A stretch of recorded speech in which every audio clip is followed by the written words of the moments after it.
Here with the League of Prestigious Gentlemen. Time to get comfortable, time to have our conversation. Today's masterclass, we are going to be talking about the 7 gates. And for the last 2 months, I've been on my drive in understanding how to position relationships to everyone, right? Because it's all about, that's what we're here to do. We're here to procreate. And in order to do that effectively with the right optimal manner, we should have relationships. We should have a relationship with a certain person which we can copulate and then we can procreate, right? So that's what it's all about. But I don't know about you, but I know for myself, I was not taught how to relationship. And so what I wanted to do was I started thinking about this a long time ago. And what I did was I started to put together a framework. I wanted to put together a teachable framework to where I could talk with someone, teach them how to relationship. But this took a lot of methodical thinking, took a lot of meditation, took a lot of research. But I have these 7 gates, what we came up with, what we're going to talk about today, the 7 gates and understanding how to relationship. Because all of us want a relationship that can endure the test of the times. Because the testing of the times are coming. And anytime you put 2 people together, you're going to have conflict. Just the way that it is, human nature. You can't get around it because we have difference in opinions, we have difference in habits, and we have difference in things that we're going to talk about today. All these different principles that were instilled in us when we were young. You have principles that were instilled in you by your parents, your grandparents, godparents, perhaps aunts, uncles, whoever that may be within your family, or those who were influential with you. Likewise, me. So then we come together and there's a difference in opinion. There are difference in said values that are already established in our head. And that being said, we have to understand how to get along with other people. And oftentimes that is not easy. It's not easy at all. And understanding how to get along with other people and understanding how to flourish with other people in the right manner. And my thing is always this. I'm always striving for and trying to achieve balance. In order for a relationship to work, you have to have balance. And I believe that most people misunderstand balance. That's a conversation for another time. I'll say that again. Most people misunderstand balance because if we understood balance, I believe that our relationships would come to fruition. The fruit that we bear from that would be quite different. So that being said, we have to understand how to relationship. I don't know anyone, and I've had through along this whole entire journey, I've been sitting down with people and asking them, were you taught how to relationship? And they look at me like I have a hole in my head. And they respond, no, I was not taught how to relationship. So we have grown up in this society, understanding that this is something that is very complex, very nuanced, but we've been winging it for all this time. And I don't believe winging it is the best way to accomplish something that you want success in, especially long term. And at any time you have a relationship, again, to the 2 people together, there's going to be conflict. There's going to be a rubbing of the minds per se. And so we have to understand how to relationship. So today we're going to be talking about how to relationship utilizing these 7 gates that I came up with. This is a vetting process. I believe that the man has to vet the woman. Let's switch that around too to achieve balance. The woman also has to vet the man. So if you're a woman and you're watching this particular video, what I'm going to talk about can also work for you too. I'm going to talk about this from a gentleman perspective, but the principles are all the same. And if you operate in principles, you operate in certain laws, you will get the results that that law promises you. So this here that I'm going to teach you is a way, it has a lot to do with your decision-making process. Say that again, it has a lot to do with your decision-making process. You have to understand how to depart or separate, compartmentalize. There's a lot of things going on. And anytime you have something as complex as relationships, it warrants a framework. It warrants a process. It warrants a standard operating procedure in how to do this thing because it's very, very complicated. And again, the more complicated something is, the more information that should be written down that you can pass along for other people to utilize in order to have said success. So let's go ahead and dive into the content. So let's start off with the presentation. I'm going to show this screen here. And by the end of this particular session, I am going to tell you, those of you, first of all, those of you who are in let me go back here. Those of you who are in the Forge, if you've already gotten all this information as far as the ebook, you've gotten the reflection prompts, you've gotten other downloads that accompany the ebook. Again, everyone else, this is the process. I'll talk about the Forge later. I'll tell you we can join that if you feel so inclined to join. $30 a month in that particular thing. Not doing a pitch for that, but I'm here to let you know that this is the way to get all the material that we have been talking about. We also have a vault that's coming up. The vault is being programmed right now, uploading a bunch of content. So if you're a Forge member, you'll be able to have that, limited access to that as well. If you are higher into the other programs, the middle of the road program, which is still a group program, and then the one-on-ones, you'll definitely get full access. So that being said, relationships, let's talk about what we're going to dive into here. There are 7 gates. And the way this started in terms of impetus and implementation, I was sitting down, I was thinking about relationships. This was many, many moons ago. And I started thinking about the process and how to make sure that I could get along with said women, right? And so we had the initial thought process, which was attraction. And then it goes through, and every time we go through a different gates, it gets a bit more complex, all the way to the flaws. So we're going to start from attraction, go to the flaws, because that's important. Everything else in between. And again, this is where your decision-making process comes about. So because we have been on relationships for 2 months, this comes from what we call our 12 areas of confidence, or 12 areas of blank. So 12 areas of confidence are the same 12 areas of where you should have discipline, the same 12 areas where you should add value, the same 12 areas where you should have competence, the same 12 areas of confidence, right? These same 12 areas. Here are the 12 areas. I have a better graphic, as a matter of fact, which I'll show you later on. But this graphic here, you can see the relationship right here. This one here is a little bit more elongated, and I can't expound it or expand it in this particular screenshot. But you can see right here that it has one right here is a relationship confidence or relationship skill set that we should have working for us at the time when we're evaluating people, we're vetting people. Same thing, we have social confidence, we have sexual confidence, parental confidence. There are 12 different areas. So this one area that we're talking about right now is just the relationship area. So let's dive into what we're going to be talking about here, because we have a lot to cover, and I am going to, let me change the particular view here so I can make sure I'm out of the way. Let's see, where'd it go? No, not that one. That one's okay, but let's go. Let's just stay here. Let me close this. I think I can close right here.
to understanding how to not utilize this in the right way. We don't want failure. Uh-oh, let me make sure I got this move over here.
Your mic is muted.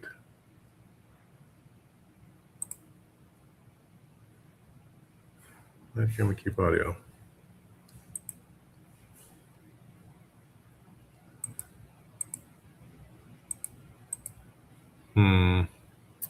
Not good.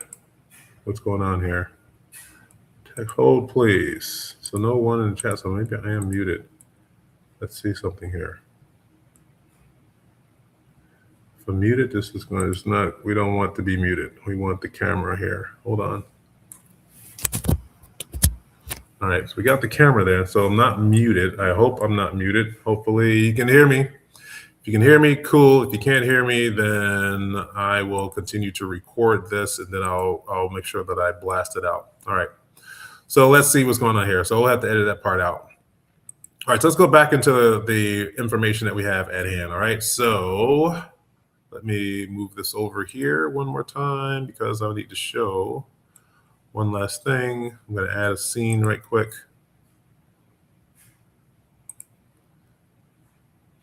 Screen. Show this for later on. Okay. All right, cool. So should be a-okay. We should be fine. All right. So I think we're good to go now. All right. So hopefully I don't have this muting coming up again. All right. So let's continue on. All right.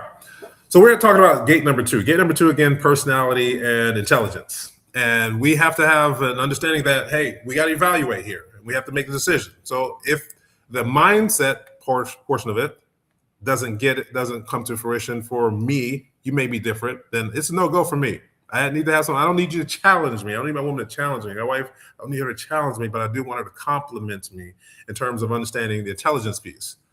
I think I'm a pretty smart guy. She's a pretty smart woman. So we have that going together. So like, okay, let's move forward. So can I respect her, enjoy her mind? That's the one thing about it. The mind is can be a nice little playground to get inside each other's heads and understand how to facilitate the right conversation, thought process going forward. That's the whole idea. Now, the focus here is conventional, conversational chemistry. Can we have a good conversation? Can we talk over a long period of time? Can we talk, not just for a long period of time? Oftentimes when a relationship is new, we're talking for a couple of hours on the phone. Just one of those things, right? A lot to talk about, different experiences, but then that time frame can be shorter and shorter and shorter. But is she still mentally stimulating? Are you still mentally stimulating to her? And if you are, then you have something that you can work with together. You can grow. Mental alignment, social intelligence. Can we go outside, read the room? Can we go outside as a couple, meet with other people, other couples perhaps as well, new, whether we know them or they're new in our life, we just met them. Can we sustain a conversation? Is a social intelligence there that we can read each other and bounce ideas off each other and conversation off each other? Good. If the conversation flows without effort, all good. If she says something that's way off sometimes, and every once in a while you catch yourself thinking, why in the hell did she say that? And you're thinking this in your head, then you have another issue, right? So the warning is this. So the warning is attraction without mental stimulation fades quickly. I know it does for most people. Definitely does for me. If the attraction isn't there, the mental stimulation, the mental attraction there, the physical stimulation will fade. Now, the fairy points. Stalling will result in short-term connection, lacking any long-term potential. Right? That's the litmus test that you have to think about in terms of moving forward. Be mindful of that particular warning. Stay tuned to that one here. We'll come back to that a little bit later on if we have time for it, right? But that one is very, very key, the mental portion of it. Now we got that part good. All right, let's say we drive in mental. Now I can go walk through gate number 2, get to gate number 3. Gate number 3 is all about the values. Here again, here's where things start to get very, very interesting. Do we have the same values? 2 people raised up in 2 different households, having several different people talking, teaching us as we are growing up. We eat the meat, we spit out the bones, so we have an idea of understanding how our relationship can grow and how it can flourish. If there's balance, if I'm open to some acceptance and compromise, not compromise to the detriment of the relationship, but compromise in terms of, hey, we can talk about this and can we align, then we have something to work towards. If we don't, it's no go. The value is extremely important. Do we want kids? You don't want kids, but I do. Okay, no go. We have to stop right there. Or you want kids and I don't, then we have to stop right there, right? The values are not aligned. The values must be there. Do we spend money? Is she going to just make bills and you pay them? No go, right? If you're fine doing that, which I don't recommend, but they have a whole other set of problems. But we have to make sure that there's alignment in the values. Very key. Do we live by the same code when it comes to how we're going to manage money? Do we live by the same code to how we're going to raise kids? Do we live by the same code on where we're going to raise the kids, if it ever comes to that? All these long-term opportunities. What about retirement? What do we want to do there? Do we want to travel? Do we want to live someplace else? Do we want to live closer to the grandkids, whatever? Those sorts of things do matter. Talk about those things earlier. So the reality, values govern decision-making, how money is handled, how conflict is resolved. Another big one. I believe both parties should understand how to manage conflict, how to resolve and conflict as well. It's conflict resolution and it's conflict management. You need to learn both of those. And how life is prioritized, the structural, not emotional. This is where we differ now, the structural. How are we going to structure things, right? So alignment values are moving forward together. Alignment, misalignment, there's no moving together. Alignment, shared values, again, moving towards where we want to go together, on the same page, at the same pace, at the same time, sort of thing. And if there's collision anywhere going on, then we have some catastrophic failure that can be involved in their life. And that is not the ideal proposition. That is not idealistic. So misalignment values don't argue early, they collide catastrophically later on. And that is a major point. A major point. Do they align or do they misalign? If we can have alignment, great. If there's misalignment, all no go. Let's look at gate number 4. Actually, let's stop pause right here. This is where the structural shift happens now. So remember, we had that divide, right? Gates number 1 through 3, and then we have 4 through 7. This is where everything shifts. So initially, the checkpoints, we've survived the access layer, gates number 1 through 3. We'll evaluate this, perhaps even quickly while we're dating. This is important. So you have to ask the right questions, make the right statements. And then the reflection prompts, Forge members, you have that.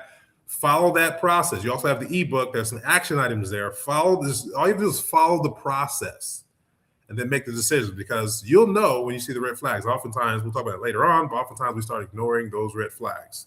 I did that in my first marriage. When I was younger, should have been married at 22, got married too young. And guess what? I saw red flags. I thought, nah, they may turn yellow or green later on. Or we can work through this. Or there's an opportunity for this to be fixed later on. Chances are when people show you who they are, you must believe them.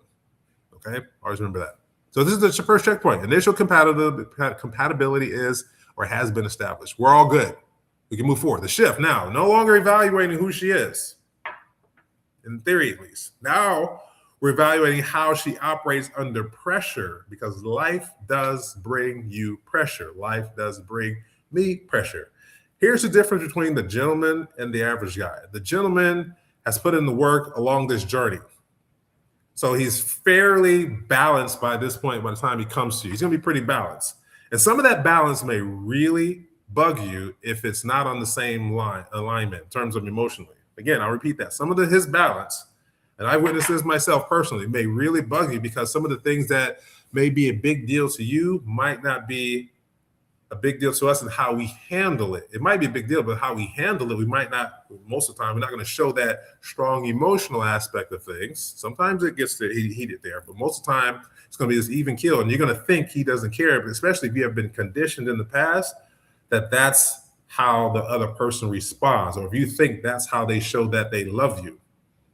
A gentleman's going to come from a different way. So this is why I talk in my videos about women understanding what's in the mindset of the guy. Some women are totally resistant. They're not men, but they just won't listen to what a man say regardless.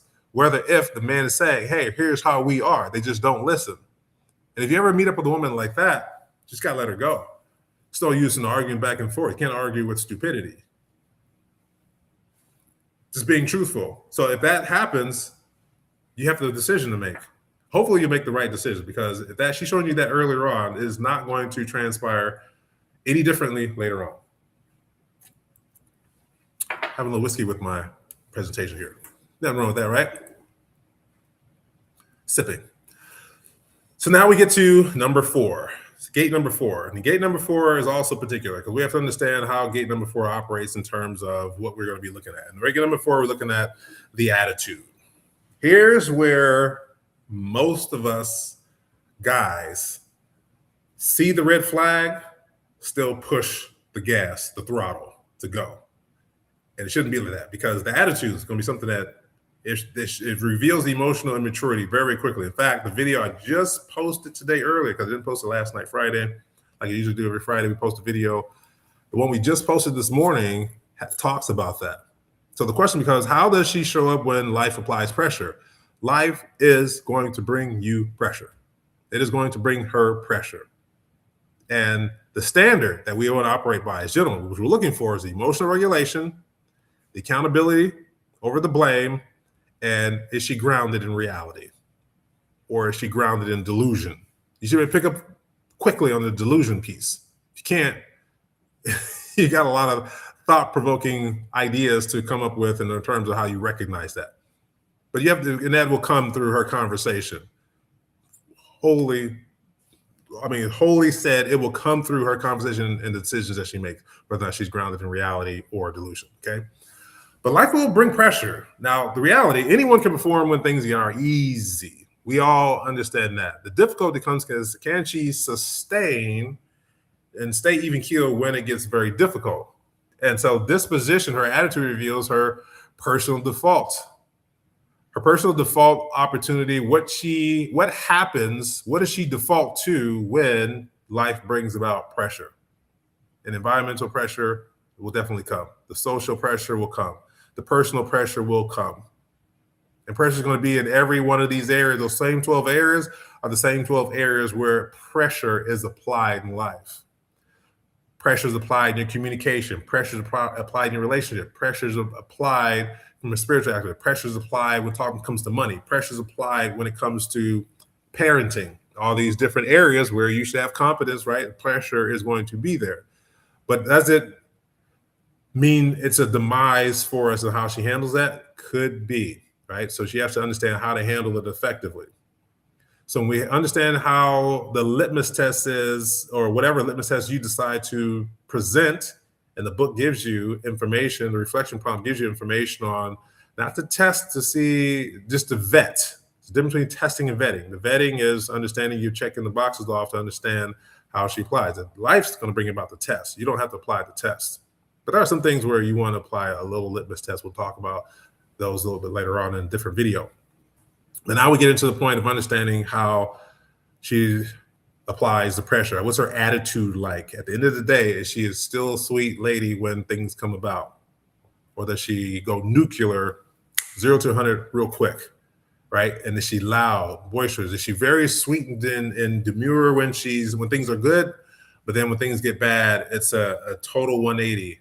Somebody totally different. You have to weigh that as well. And a gentleman, and again, everything I'm saying is going to be reciprocated. So a lady, if you watch this, the same thing for a gentleman. This is how you vet the guy to see if he is a gentleman. Because gentleman's going to be very consistent. You might think that's a fault. No, it's strategy. It's a standard of how we operate. It's just consistency along the whole entire way. So the consistency is going to be there.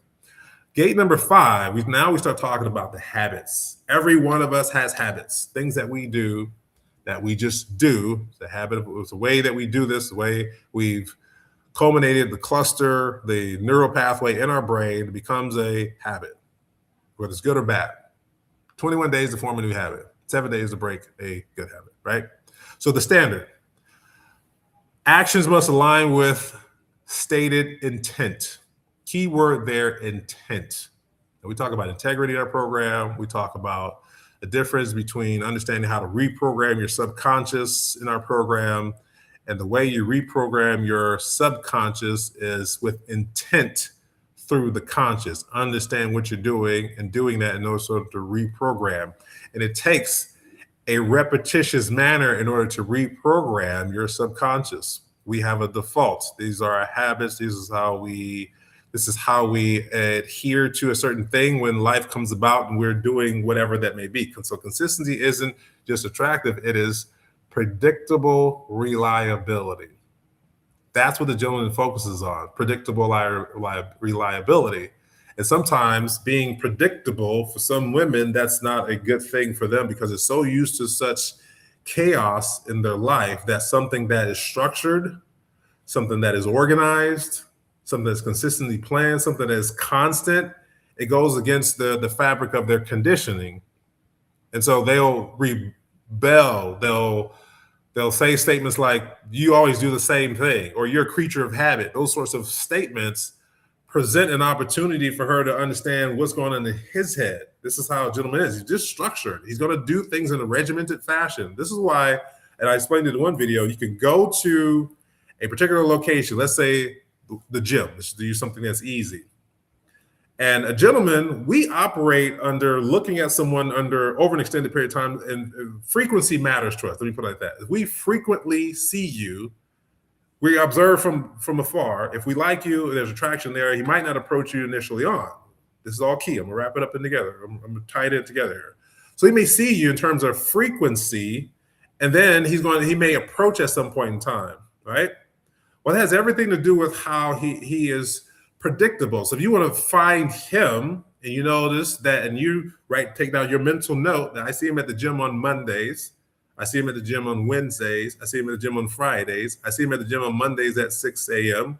So also I noticed at 6 a.m. on Wednesday. Also I noticed at 6 a.m. on Friday. Guess what? You can be rest assured that you're going to probably see him at the gym at 6 a.m. on Monday, Wednesday, and Friday. And if you want to collaborate, chat with him, or be noticed, then you understand when to be attractive at that point in time to the gentleman. And then you'll be able to, hopefully women understand, most women don't understand this, what I'm about to say. Women don't understand how to drop their proverbial handkerchief nowadays. Like the old women of old used to be able to do that. They walk by a guy, drop the handkerchief, and the gentleman would pick that up, right? So we can do that. Women do that now by certain signals, certain signs that the gentleman reads. But if you're not making eye contact, if you're dropping your proverbial handkerchief, then that may not be opportunistic for him. But this has everything to do with here, how this predictable reliability comes into play. So the question is, does her life reflect what she says? So we're looking at habits again now, right? Does her life reflect what she says? And people don't live their values, they live their habits. If you ever look at people, they live their habits, routine, certain things they do all the time. Can we effectively deal with one another with our current habits?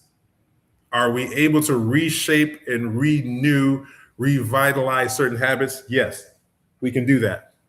But if we can't naturally fit in, if she can't naturally fit into your habits, or you naturally fit in habits and cohabitate in that manner, then there's going to be a rubbing of the minds per se, and this is where friction can happen. This is where another demise of a relationship can come from. We have to be decisive at every single gate. I'll say that again. We have to be decisive at every single gate. And if we're not decisive at the gate, separate the emotion, separate the attraction, and make the decision. If we can do that, then we can be effective. If we can't do that, then we'll be non-effective. Okay, it won't be of zero effect. Next point. Okay. Gate number 6. Now we're talking about the idiosyncrasies. This is where I gave the notion of does she like to put pickles on her peanut butter jelly sandwich kind of thing. And this is also key. So can I live with how she naturally operates? There may be some idiosyncrasies, some things that she does that are cute in the beginning. I can deal with that. You have to ask yourself, can I deal with that long term? Don't look at the right now, the present. That may be a little cute, but later on, through a different phase of life, that may not be so cute, and you build up resentment and or frustration with that particular idiosyncrasy. But can I live with her and how she naturally operates? Idiosyncrasies, quirks, natural nuances. She combs the hair and there's hair all over the place. She doesn't wash the hair down the sink or pick the hair up so it can put it in the trash can, whatever it may be, whatever your standard process is. Or she leaves the cap of the toothpaste off, right? And you've talked about it, and next you know, these small little things add up. So individually small, collectively significant. So these things stack up. Next you know, it's a burden. It can be a burden, and next you know, we're questioning the relationship. So this is the subtle test most men ignore as well. Quirks become patterns, patterns become friction. And what's cute in the beginning, what's cute earlier on, becomes something that is extremely frustrating. Can we coexist? Here's that key word, indefinitely. Indefinitely. Can I deal with this over a long period of time, way out in the future? Is this sustainable? And if you can't say yes to that, then we have a severe issue, a severe issue. All right, let's go continue on. Number 12, let's just say slide number 12, right? Here we have gate number 7. Here's where we look at the flaws. We all have flaws, and those flaws cannot be changed. It could be a physical flaw. It could be a mental flaw. It could be some other flaw that you see, but those flaws are not changing. Sometimes it's physical. You can probably get some sort of surgery to compensate, but other than that, it's a flaw. A flaw is a flaw. And if you are, I don't know, thinking something crazy. Let's say you're a foot man, and she has that little toe that's just different, and it's not symmetrical with the other foot. Can you deal with that? Rough example, crazy example, but I don't know why that popped in my head. But here we go. It said, am I willing to carry the weight that comes with her? Long term. You're no longer evaluating potential, you're accepting reality without negotiation. Confront persistent limitations and emotional blind spots. Can I deal with her over the period of time? There is no negotiating this. This is just the way it is. This is the way that I am. Love it or leave it, one of those kind of opportunities. If you facilitate the right thought process going in, separate again the attraction, separate the emotion that you have for the love, the strong like, the infatuation, separate all that and make a decision. Every relationship has a cost. Maturity is in identifying her flaws early. Oops, let's make sure we have that. Identifying her flaws early and making sure we can live with the cost. Now, are we willing to live with that cost without resentment later on in life? If we can deal with that, all good. If we can't deal with that, that's going to be all bad. But we have to understand, can we facilitate the right thought process going through this, right? So predictable failures stem from sequential errors. Let's look at this. So we have the failure point and the consequence. I want to make sure I have this just so you give you an understanding of how to utilize the reflection prompts and some of the action items are in the book. So here we have failure point, overweighting gates number 1 and 2, the looks and personality. Here's the consequence: short-term connection, completely lacking structural depth. So if you focus on that, not going to have any structural depth. So if we overcompensate and put too much weight there, we don't have structure. You have to have structure. Everything needs structure. Kids need structure. You need structure. We all need structure. If you look at the world, how it operates under a certain structure, abides by certain rules, foundations, and things of rigidity, things that create balance. You need to have that, and that creates a structure. Under evaluating gates number 3 through 5, the values, the attitude, and the habits, is it misaligned life direction leading to daily exhausting friction? That's the consequence. Failure point, again, under evaluating gates number 3 through 5 will bring about a misaligned life direction leading daily and exhausting friction. We don't want that. The third one here. So if we ignore and we rationalize gates number 6 and 7, which are idiosyncrasies and flaws, here's what happens. Accumulated resentment builds up over time. An actual catastrophic relationship collapse to the point of which statistic is already too high, divorce. We're all a statistic either way. Are you going to be a statistic on the negative side of divorce, or are you going to be a statistic on the other side of your relationship surviving long-term to termination to fruition till, quote, death do you part kind of thing? And if you have an opportunity to facilitate this slide right here, think about this particular slide, screenshot it, do whatever you're going to be. For right now, I'll make sure that I put up the presentation on YouTube. You can download it there or send it out via email. And if you can't facilitate these 3 opportunities for these sets of gates and understand and realize the consequences, Trust me, there will be a demise in the relationship. Our whole opportunity is to prevent the demise of the relationship. This is what we are trying. No, not try. It's low power. This is what we are doing. This is the way the gentleman approaches it. He's very intentional, very deliberate, very purposeful. And if you can't deal with that level of structure, then it's going to be very tough for you to move forward and facilitate the right thought process. So let's start at the bottom of this. The LPG principle is this: vet, verify, and we decide.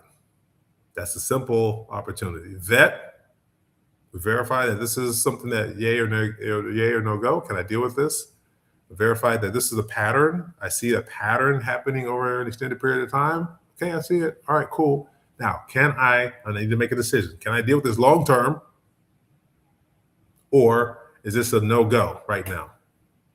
If it's no-go, I say rip the Band-Aid off earlier, because it's going to become more difficult to separate when you have more integrated lives. Sounds kind of crass, but this is the approach you have to take, because this is something that's serious. This is understanding how to vet. Right? Understanding that. So gentleman's final code conduct, you don't commit at gate number 1. You don't commit there. No go. That's just the test. That's the access test. That's all it is. You don't rationalize gate number 5. She has bad habits. Do I rationalize those things? No, go. And then number 7, actually a no-go as well. You don't complain at gate number 7. If you decide to get to the point where you say, yes, we can integrate our lives, we can move forward, you don't complain because you didn't vet the flaws early enough and seen the red flags. You may have saw the red flags, but you adhere to the red flags, the right decision on the red flags. If you see 3 red flags, I believe you should go. 1 may be so egregious, such a big one, that it just doesn't fly at all. You get to 3, you should definitely sever for sure, 100%. And vice versa for the woman too. If you're evaluating a guy, you get to the point you see 3 red flags, you should just sever it. However you need to say it, make sure that it's